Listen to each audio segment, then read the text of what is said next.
Kisah film dimulai pada tahun 1172 dan kita diperlihatkan sebuah kerajaan. Ada banyak suku di kerajaan ini yang pemimpinnya disebut Khan. Tapi para pemimpin ini tidak akur satu sama lain. Karena alasan ini mereka sering berperang di antara mereka. Kami diperlihatkan sebuah suku di mana pemimpinnya keluar untuk mencari istri dari putranya yang berusia 9 tahun. Nama putranya adalah Temujin. Setelah seharian bepergian, ayah Temujin pergi menemui temannya. Di sana, Temujin bertemu dengan seorang gadis bernama Borte. Dia bertanya, "Mengapa kamu datang ke sini?" Lalu dia mengatakan, "Aku datang ke sini untuk mencari istri." Borte lalu berkata, "Maka kamu harus menikah denganku." Dan setelah mengatakan ini, dia lalu pergi dari sana. Di malam hari, ayah Temujin memberitahu dia bahwa saya mencarikan seorang gadis untuk Anda yang berasal dari suku terkenal. Di mana dia memberitahu ayahnya bahwa saya akan menemukan seorang gadis untuk dirinya sendiri. Di pagi hari, ayah Temujin menahan semua gadis dari suku temannya lalu berada di depannya. Borte juga ada di antara gadis-gadis ini dan Temujin memilihnya. Mereka sudah menikah satu sama lain. Tapi mereka bisa hidup bersama setelah 5 tahun. Karena itu adalah kebiasaan dari suku mereka. Saat pergi, Temujin lalu memberikan liontin kepada Borte. Dan dia mengatakan padanya bahwa aku akan segera kembali padamu dan kita pasti akan bertemu. Setelah mengatakan ini, dia lalu pergi dengan ayahnya. Setelah mencapai daerah yang jauh, mereka tinggal di suatu tempat. Mereka memperhatikan bahwa ada suku lain di sana. Pemimpin mereka mengirimkan cangkir susu untuk ayah Temujin. Itu menggambarkan pesan bahwa mereka ingin menjadikan mereka seorang teman. Suku itu menawarkan persahabatan kepada mereka. Sebagai gantinya, ayah Temujin juga mengiriminya secangkir susu. Pendamping ayah Temujin memberitahu dia bahwa dia harus membuat orang lain meminum susunya terlebih dahulu. Tapi dia ingin memenangkan hati pemimpin suku dan meminum semua susunya sendirian. Saat mereka bergerak maju, ayah Temujin jatuh dari kudanya lalu meninggal.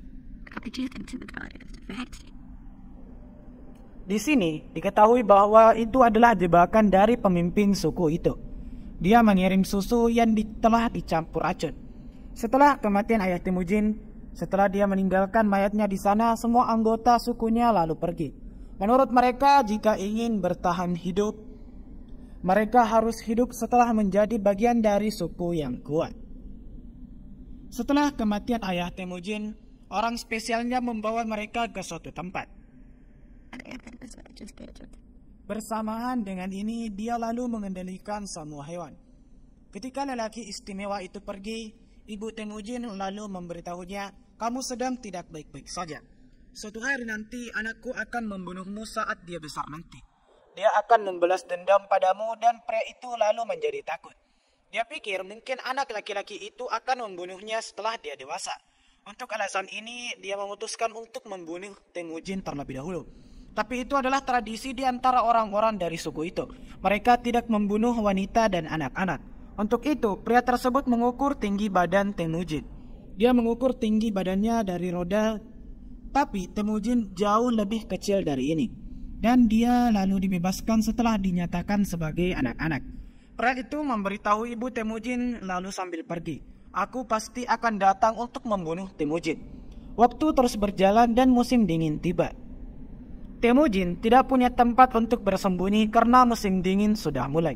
Dia ingat ayahnya memberitahunya bahwa dewa kita ada di pegunungan yang jauh. Mereka membantu kami di masa-masa sulit. Dan Temujin memutuskan untuk pergi ke sana. Tapi saat pergi ke sana, kakinya lalu menginjak air yang membeku. Dia jatuh ke air dan dia akan mati saat tenggelam. Sementara itu, seorang anak laki-laki datang ke sana lalu menyelamatkannya setelah menariknya keluar dari air. Anak laki-laki itu membawanya, lalu Temujin berterima kasih padanya karena telah menyelamatkan nyawanya. Adik laki-laki dari anak itu juga ada di sana. Keduanya mencampur darah mereka ke dalam susu setelah memotong tangan mereka. Mereka lalu memintanya untuk mengambil ini. Temujin mengambil susu itu dan kini mereka bertiga telah menjadi saudara. Keesokan paginya, pria itu juga datang ke sana sambil mencarinya. Siapa pendamping ayahnya, yakni seorang pria spesial. Dia menemukan Temujin dan membawanya bersamanya. Setelah membawanya, dia mengukur panjangnya lagi dan dia masih kecil. Pria itu lalu memutuskan untuk memenjarakan Temujin. Sampai saat dia dewasa, dia memasang tali kayu di lehernya lalu memenjarakannya.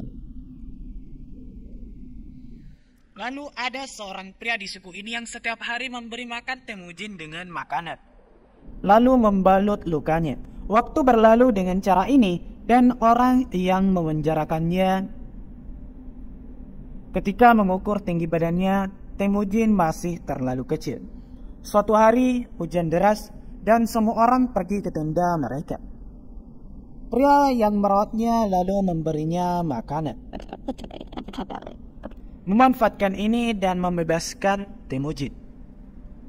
Dia memintanya untuk melarikan diri dan dia berlari dengan jerat yang berat. Dia mencapai jauh sambil melarikan diri. Dia menghubungi dewa gunung itu tentang apa yang dikatakan ayahnya kepadanya. Di sana dia melihat seekor serigala dan jerat kayunya otomatis terputus. Ceritanya bergerak maju dan kita lihat Temujin sudah dewasa sekarang. Dia masih melarikan diri dari orang-orang yang merupakan anak buah teman ayahnya. Mereka mengejarnya sejak kecil dan tetap saja mereka adalah musuh hidupnya. Akhirnya mereka menangkapnya dan mereka memenjarakannya dengan cara yang sama. Seperti dia dipenjarakan di masa kecilnya dengan tali kayu yang berat. Tinggi dan umur Temujin sama-sama bertambah. Dan peluang kematiannya juga kini semakin dekat. Tetapi pria itu mengatakan kepadanya bahwa dia tidak akan membunuhnya. Saya ingin Anda memohon untuk hidup Anda di depan saya. Dia menjawab kepadanya bahwa saya akan mati dengan bahagia, tetapi tidak akan pernah meminta ini. Mendengar ini, pria itu berkata, baiklah, aku ingin membunuhmu dengan nyaman. Sekarang, aku akan menyiksamu sampai mati. Belakangan, Temujin kembali diikat. Pria yang sama mendatanginya yang biasa memberinya makan di masa kecilnya. Dia masih hidup. Lalu suatu hari ketika mereka merayakan dengan pria itu yang menangkap Temujin dan dia datang kepadanya setelah mabuk. Temujin memanfaatkan ini dan membunuhnya dengan jerat lehernya. Pria itu kini telah meninggal. Sekarang dia bebas dan pertama-tama dia pergi menemui istrinya Borte. Dengan siapa dia menikah di masa kecilnya. Borte juga tumbuh dan menjadi cantik saat ini. Setelah membawa Borte bersamanya, dia pergi ke saudara perempuan dan ibunya. Saat ibu Temujin melihat putranya masih hidup, dia lalu menjadi bahagia. Mereka menjalani kehidupan yang bahagia. Dan tiba-tiba orang-orang dari suku lain lalu menyerang mereka. Karena beberapa waktu lalu, ayah Temujin telah menculik ibu dari pemimpin suku ini. Saat itu, pemimpin ini masih terlalu muda dan sekarang kini sudah dewasa. Dia telah bersumpah bahwa dia pasti akan membalas dendam. Karena alasan ini, dia lalu menculik istri Temujin dan membawa bersamanya. Karena Temujin saja tidak cukup untuk melawan mereka. Untuk alasan ini, dia lalu pergi ke saudaranya untuk meminta bantuan. Siapa yang membuatnya meminum darah yang bercampur susu di masa kecilnya, dia juga telah menjadi pemimpin suku yang kuat. Saat Temujin memberitahunya tentang istrinya, dia memberitahunya bahwa kita perlu 1 tahun untuk bertarung dengan suku ini. Karena mereka cukup kuat dan kami harus membuat orang-orang kami kuat. Demikian pula hari, bulan, dan tahun kini berlalu. Temujin menyerang suku itu bersama saudaranya. Mereka membunuh semua orang dan Temujin menemukan istrinya Borte di sebuah tenda. Sekarang dia akan menjadi ibu dari pemimpin suku. Meskipun demikian, Temujin mencintainya lalu datang memeluknya. Apapun yang dia dapatkan setelah membunuh suku itu, dia membagikan semuanya di antara orang-orang yang berperang dengannya. dia juga memberikan bagian kepada keluarga orang-orang yang terbunuh saat berperang dengannya. Melihat kebaikan hatinya, orang-orang dari suku saudaranya juga bergabung dengannya. Temujin telah membuat suku yang kuat. Saat kakaknya melihat hal ini, dia mulai membenci Temujin. Suatu hari, orang-orang Temujin melihat teman-teman saudaranya, lalu mencuri kuda mereka. Seorang pria lalu menyerang mereka dengan menggunakan anak panah. Seorang pria terkena panah dan saat mereka pergi untuk memeriksa, dia tidak lain adalah kakak laki-laki dari saudara laki-lakinya, yang kini mulai membenci Temujin. Saat dia mengetahui bahwa orang-orang Temujin telah membunuh saudaranya, dia lalu menjadi sangat marah. Dengan membuat kesepakatan dengan semua suku di sekitarnya, dia memutuskan untuk berperang melawan Temujin. Temujin tahu bahwa dia tidak bisa memenangkan perang. Jadi, setelah mengirim wanita dan anak-anak samping, dia berperang melawan mereka setelah membawa beberapa temannya. Dan dia dikalahkan di mana saudaranya telah memenjarakannya. Dia tidak membunuhnya karena dia masih menganggapnya sebagai saudara. Tapi saudaranya menjualnya kepada orang-orang dari suku yang berbeda. Mereka membawanya bersama mereka dan setelah seiring bepergian, dia dibawa ke sebuah kota besar. Dan setelah mereka membawanya, mereka menyuruhnya, lalu siapapun bisa membelinya, tapi tidak ada yang mau membelinya. Suatu hari raja kerajaan ini lalu melihatnya. Dia membelinya dan membuatnya terkunci di dalam sangkar. Itu berada di tengah kota. Jadi orang bisa mengolok-oloknya dan bisa marah kepadanya. Dia dijadikan tontonan di sana. Seorang pria biasa datang ke Temujin setiap hari. Dia malu dengan perilaku rakyatnya. Dia meminta maaf kepada Temujin dan dia meminta orang itu melakukan tugas untuknya. Berikan liontin itu kepada istriku. Saya berjanji bahwa saya tidak akan membahayakan kota Anda atau siapapun dari kota Anda. Orang tua itu lalu pergi mencari istrinya. Saat berjalan berhari-hari, lelaki tua itu meninggal setelah pingsan karena panasnya gurul. Tapi untungnya lioket itu dikirim ke Borte, yang diberikan Temujin padanya di masa kecilnya. Dari sini dia mengetahui bahwa Temujin masih hidup. Setelah mengetahui hal ini, dia sampai di kota itu sambil mencari Temujin. Dia lalu membebaskan Temujin setelah menyuap seorang tentara di sana. Dia melihat bahwa dia memiliki seorang putra dan putri yang lebih muda. Sekarang setelah keluarga mereka lengkap, semua orang lalu menjadi bahagia. Suatu hari istri Temujin memberitahunya bahwa semua pemimpin itu mirip. Mereka saling membunuh dan Temujin sangat memikirkan hal ini. Lalu dia pergi setelah meninggalkan keluarganya. Dia memutuskan bahwa dia akan membuat kerajaan Mongol sambil menyatukan semua orang. Dia telah memutuskan dan harus menyatukan semua kerajaan dengan biaya berapapun. Dia telah membuat 3 peraturan. Yang pertama adalah tidak membunuh anak-anak dan perempuan. Aturan kedua adalah bertarung dengan musuh sampai nafas terakhir. Dan terakhir adalah tidak ada yang akan menipu pemimpinnya.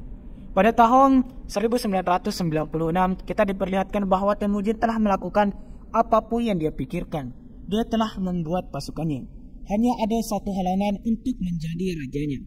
Itu adalah saudaranya yang juga memiliki pasukan besar. Keduanya datang untuk bertarung dengan pasukan mereka masing-masing. Temujin tidak mau bertengkar dengan saudaranya. Tapi saudaranya lalu datang menyerangnya tiba-tiba. Perang besar pecah, tetapi Temujin memenangkan perang itu. Dia telah memenjarakan teman-teman saudaranya. Dia tidak membunuh mereka, tapi juga bergabung dengan mereka dalam pasukannya. Sekarang itu telah menjadi pasukan yang sangat hebat. Temujin menemui saudaranya dan memberitahunya bahwa kita tidak akan mendapatkan apa-apa setelah pertarungan. Kami akan terbunuh saat membuat kerajaan kami lebih besar. Saudaranya mengatakan kepadanya, jika aku jadi kamu, aku akan membunuh tentara yang ditangkap itu. Temujin dan pemikirannya yang sangat berbeda. Dia telah kehilangan segalanya karena pemikirannya. Padahal Temujin mendapatkan segalanya karena pemikirannya sendiri. Belakangan Temujin lalu memaafkan saudaranya dan meninggalkannya. Dan di sini kita diperlihatkan pemandangan bahwa ia telah menjadi raja di kerajaan Mongol. Dia telah dikenal sebagai Genghis Khan sampai sekarang. Dia banyak berperan melawan semua kerajaan yang menindas. Dunia mengenalnya karena keberanian dan perkasanya. Kisah keberanian Temujin lalu berakhir di sini.